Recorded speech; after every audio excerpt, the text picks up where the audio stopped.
Hey guys, question is amongst the following hydroxide, the one which has the lowest value of KSP at ordinary temperature are.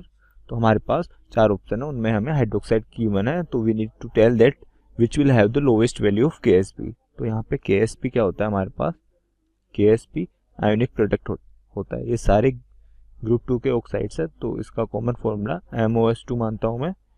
और जब MOS2 decompose होगा तो ये कैसे decompose होगा, M+2 और 2OH minus के रूप में ये डिकम्पोज होगा. तो इसका KSP क्या होगा, that will be product of concentration of M+2 and OH minus, इसका होल स्क्वायर होगा. ये जो कंसंट्रेशन होगी this will be at solubility, तो ये बेसिकली इनका सोल्युबिलिटी प्रोडक्ट हो जाएगा. तो इसमें से लोवेस्ट वैल्यू हमें बतानी. अब लोवेस्ट वैल्यू कैसे होगी, अगर ये वैल्यूज होगी, suppose this is S, so this will B 2S, decompose ऐसे होगा तो ये S इंटू 2S का square, that will B 4S cube. अगर S की वैल्यू सबसे कम होगी तभी KSP कम होगा, तो उसके लिए ये सबसे कम डिकम्पोज होना चाहिए. अब सबसे कम डिकम्पोज होगा मतलब कि जो यहाँ पे हाइड्रोक्साइड है MOS2, ये सबसे ज़्यादा स्टेबल होना चाहिए.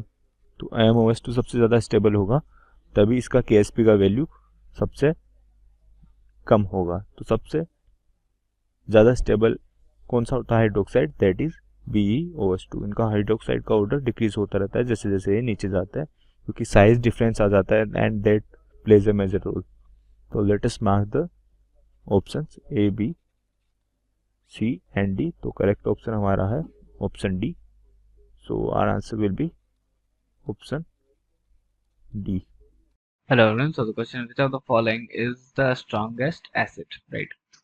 So for calculation of at strongest acid, we know that if we relate it with oxidation state, so we can say that oxidation state of central atom increases if oxidation state of central atom increases, which means that acidic strength will increase, right? So let's see one by one. So here we are having HClO4 first of all. So it is HClO4, where Cl is our central atom.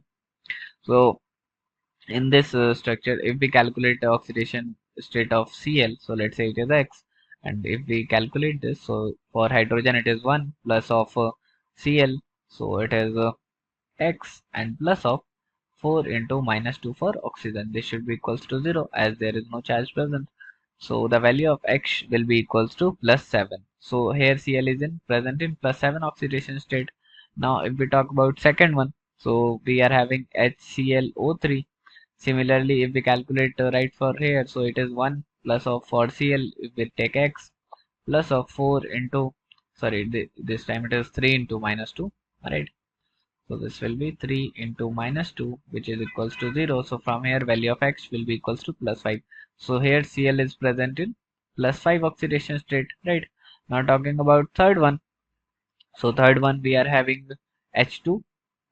We are having H2SO3, right? So in H2SO3, if we calculate for central atom, that is our sulfur, right? So sulfur, let's say 2 for hydrogen, plus of X for sulfur, and plus of 3 into -2 for oxygen, which is equals to 0.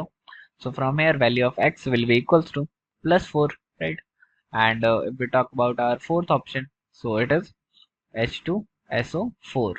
So in H2SO4 again 2 for hydrogen, X for sulfur, and 4 into -2 for oxygen.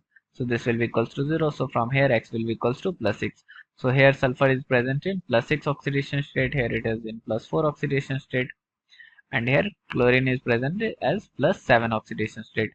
So oxidation state, we can see that it is directly proportional to acidic strength. So what we can say from here, that HClO4 is most acidic because it is having oxidation number is +7, which is highest among them all.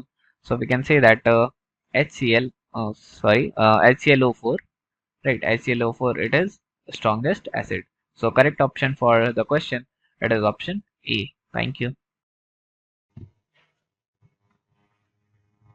बच्चों question is when equal volumes of the following solutions are mixed precipitation of AgCl KSP is 1.8 into 10 power minus 10 will occur only with। तो बच्चों यहाँ पे अगर हम बात करें कि ये कंसंट्रेशन आपको दे रखी है Ag प्लस Cl माइनस की डिफरेंट कंसंट्रेशन है और आपको बताना है प्रेसिपिटेशन होगा या नहीं होगा। तो प्रेसिपिटेशन होने के लिए आपको कंडीशन याद रखनी है, आयनिक प्रोडक्ट जो क्वेश्चन में आपको गिवन है should be greater than KSP value. अब हम ऑप्शन फर्स्ट की बात करते हैं। ऑप्शन वन में आप देखो 10 की पावर -4 मोलर Ag प्लस और 10 की पावर -4 मोलर Cl माइनस। जब इक्वल वॉल्यूम में इनको डिजोल्व किया जाएगा तो Ag प्लस की कंसेंट्रेशन हो जाएगी half of 10⁻⁻4। Similarly Cl minus की कंसेंट्रेशन हो जाएगी हाफ ऑफ 10⁻⁴। अब आयनिक प्रोडक्ट होगा इसका 1/2 इंटू 10⁻⁴ इंटू 1/2 इंटू 10⁻⁴। ये वैल्यू हो गई बच्चों 1/4 इंटू 10⁻8। अब ये आपको वैल्यू दे रखी है 1.8 इंटू 10⁻10। तो this is 0.5 0.25 into 10⁻8 2.5 into 10⁻9। This value is greater than 1.8 into 10⁻10।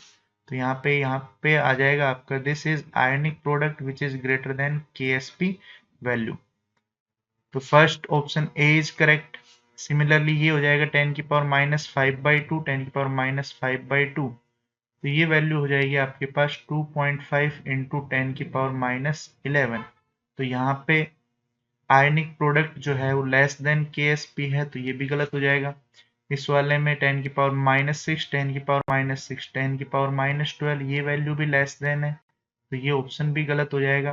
10⁻10 10⁻10 ये हो जाएगा 10⁻20 की रेंज में, तो यहाँ पे भी PPT नहीं बनेगा। Answer will be option A.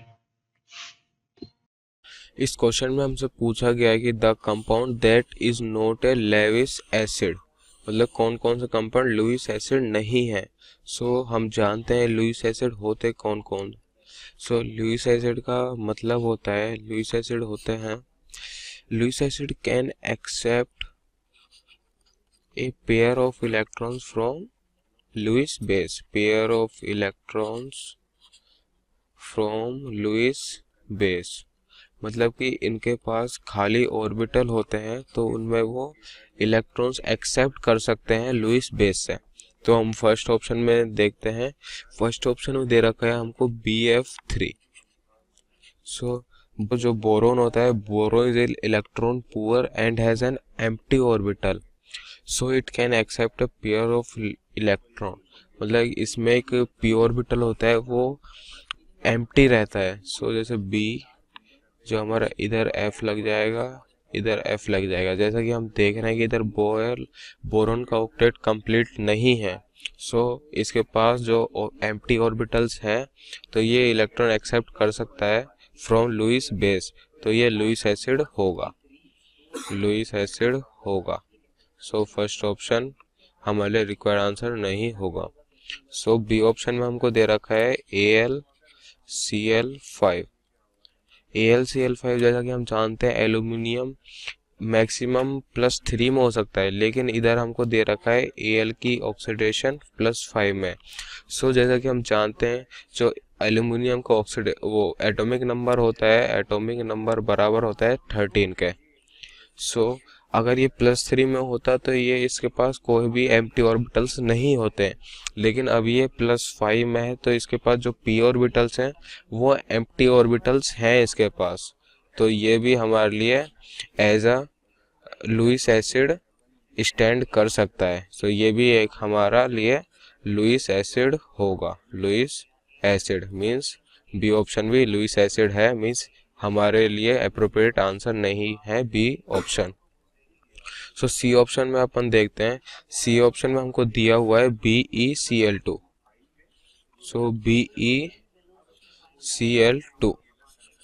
सो जो बेरियम होता है वो उसका एटॉमिक नंबर होता है 4 के इक्वल। सो जो अगर बेरिलियम के इलेक्ट्रॉनिक कन्फिग्रेशन लिखें तो इसका जो ऑर्बिटल्स हैं सभी भरे हुए हैं, इसमें कोई भी p ऑर्बिटल्स और d ऑर्बिटल्स खाली नहीं है। इसमें means non empty orbitals, means ये कोई इलेक्ट्रॉन एक्सेप्ट नहीं कर सकता, तो ये हमारे लिए लुईस एसिड नहीं होगा, तो ये हमारे लिए रिक्वायर्ड आंसर होगा। सो डी ऑप्शन में दे रखा है SnCl4। तो जैसा कि हम जानते हैं जो टिन होता है वो कार्बन फैमिली का मेंबर है, member of carbon family. So +4 state में जो टिन होता है उसके पास भी नॉन एम्प्टी ऑर्बिटल्स नहीं होते, जो एम्प्टी ऑर्बिटल्स हैं वो नॉन एम्प्टी ऑर्बिटल्स नहीं होंगे, सभी इसका ऑक्टेट कंप्लीट रहेगा +4 स्टेट में, क्योंकि कार्बन का भी +4 स्टेट में सभी ऑर्बिटल्स फिल हो जाते हैं, तो ये भी हमारे लिए लुईस एसिड के तौर पे काम नहीं करेगा।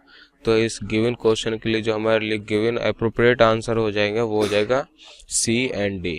Thank you.